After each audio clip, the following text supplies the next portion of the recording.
18 सितंबर को मोदी सरकार के महत्वपूर्ण प्रस्ताव वन नेशन वन इलेक्शन को केंद्र कैबिनेट से मंजूरी मिल गई है। एक दिन पहले ही 17 सितंबर को गृह मंत्री अमित शाह ने कहा था कि सरकार के इसी कार्यकाल में वन नेशन वन इलेक्शन को लागू किया जाए।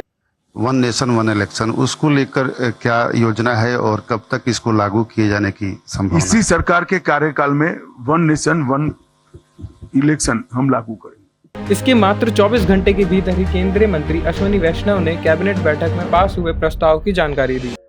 एनडीए की सरकार ने वन नेशन वन इलेक्शन में जो हाई लेवल कमेटी की रिकमेंडेशंस थी उसको एक्सेप्ट किया। हालांकि कैबिनेट से मंजूरी मिल गई है, मगर इसे पहले पार्लियामेंट में पास कराना होगा, तभी इसे लागू किया जा सकेगा। अगर बात करें कि वन नेशन वन इलेक्शन में ऐसा क्या है जो सरकार इसे लागू करना चाहती है, तो आपको बता दें, वन नेशन वन इलेक्शन के तहत सभी राज्यों के विधानसभा चुनाव और लोकसभा चुनाव एक साथ कराए जा सकेंगे। एक चुनाव बूथ में 2 मशीन होंगी और वोटर एक मशीन से सांसद चुनेगा और दूसरी से विधायक। मात्र कुछ घंटों की वोटिंग में प्रधानमंत्री और मुख्यमंत्री दोनों चुन लिए जाएंगे। मगर मुख्य सवाल यह है कि सरकार क्यों एक साथ चुनाव करवाना चाहती है? तो इस सवाल का सीधा जवाब यही है कि जो बार बार चुनाव करवाने में खर्चा होता है वह कम होगा। साथ ही जहां भी चुनाव होते हैं तब वहां आचार संहिता लागू हो जाती है। मतलब चुनाव की अधिसूचना जारी होते ही सरकार किसी प्रोजेक्ट नई स्कीम की घोषणा नहीं कर सकती। साथ ही प्रशासन चुनाव की तैयारी में लग जाता है, नेताजी लोग अपने प्रचार में जुट जाते हैं। यानी सीधे तौर पर कहें तो चुनाव सभी विकास कार्य को प्रभावित करता है। इसलिए इस समस्या से बचने के लिए वन नेशन वन इलेक्शन एक अच्छा विकल्प है। वहीं दूसरी ओर